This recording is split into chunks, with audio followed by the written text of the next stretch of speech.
Hi everyone. In this video, I'll be discussing, explaining, trying to make sense of the idea of Chapter 7, straight line graphs. In particular, in this video, I would like to start with the case study. Like, this is a Cambridge IGCSE examination past paper problem. I take it from the textbook. If you look at the set of the question, then I'll try to discuss it in such a way you will be able to make sense the idea of the previous subtopics. Actually, before we move on into here, there should be the previous two subtopics, which is converting from linear form to a nonlinear equation. And then the other one is that converting from a nonlinear equation to a linear form. So it's like the other way around. So the two are actually important for you to discuss, to do first before this, but then I want to start with this one first. So whenever you look at the idea of the variables x, like the question, variables x and y are such that given y equals a times b raised x, where a and b are constants, it means they are just numbers. There should be actually numbers, but we just don't know what the numbers are. The diagram shows the graph of ln y against x. So you have to be particular with this, especially whenever they say ln y against x. It's very common that the first one is about the vertical, while the second one is about the horizontal axis, not the other way around. Passing through the points of 2, 4, and 8, 10. So this is another part that you have to be very careful, because it's a common mistake that people often misunderstand.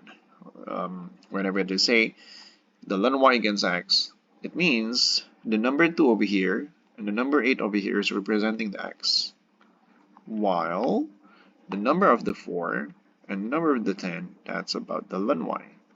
So some people think that it should be the y, just like you see coordinates, right? X, y. It's always brackets x, comma, y.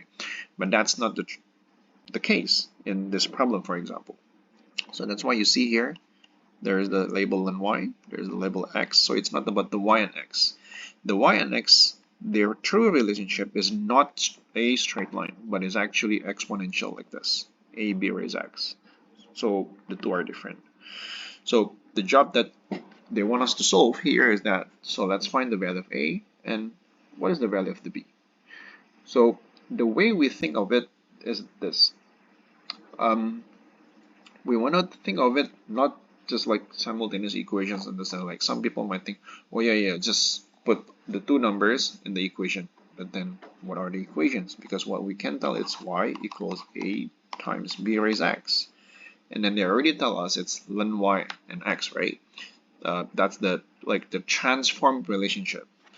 So in the case of this, because the relationship between ln y versus x is a straight line, right? It's a line. So then we know straight line is always having the relationship of y equals mx plus c. That's what we've been learning in sensec 1. But then the y here is not the actual y, but the y here is actually ln y, right? The x is an x, so there's no problem with that. But then what I want you to understand is that the actual relationship is exponential, but we can transform it in the sense of the straight line equation, but the case is not between the y and x, but between the ln y and the x. So the value of the m here and the c here are the two values that we need to find. So, but then to avoid any further confusion, so I will not want to use the m and c. But then that's just to give you an idea of what the new relationship is. So if you look at the relationship given between the y and x, it's exponential, but you can transform them to be linear form by using, because they already give you the ln, right? So let's just use ln. So ln y equals ln of a b raised x. So then in this case, you have to revisit the logarithm properties. Ln a plus ln b raised x, which means ln y equals ln a plus x times ln b. So this is usually where people get confused, because wait. So if this is the case, so who is who?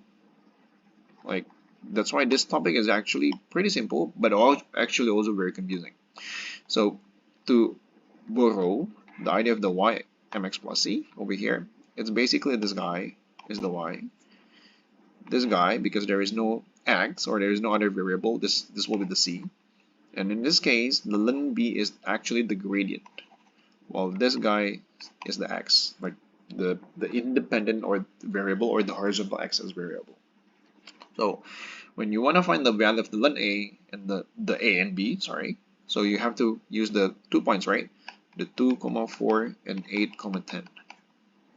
Again, this part is the x, this part is the ln y, not the y. So how do you find gradient after all? Okay, gradient is basically rise over 1, right? So rise over 1, that means in the case of these numbers, it will be, let's say, 10 minus 4 over 8 minus 2. Notice I'm still using the ln y, not the y. So I got 6 over 6, which is 1. So the gradient is 1, which means this must be the ln b. Okay, not just m, right? The ln b. Then we know because ln b equals 1, the b will be e raised 1, or that's the e itself. So b equals e. So we get the value of the b. And the value of the ln b, of course. So because of that, we can tell the ln y equals ln a plus x times 1, which is just x. Now let's find the value of the ln a. So again, we are going to use one of the values, just like normal sec1, sec2 problems, right? So here, let's say it's a 4 equals ln a plus 2. So ln a equals 2, so the a will be e squared. So here you get the two values, which means if you actually look up for the actual relationship, that will be y equals earlier a b raised x, right? Will be e squared times e raised x. Or that means y equals e raised x plus 2. That's it. So it's not that difficult, but it's very confusing in some way because you have to connect between a straight line and in this case an exponential, or in a general idea is that between the relationship is usually between linear or non-linear. So you have to transform between the two, either linear to non-linear or non-linear to linear. So that's why you need both of them. So this example is, I think it's a very good example, but also not too difficult to make sense how the two are related. There are, of course, many other variations of the problems. Then you can try it again or on your own, try to make sense how the two are connected. In the other videos, I will be touching on the ideas of how do you convert from a linear to a non-linear, and then how do you convert from a non-linear to linear. Thank you.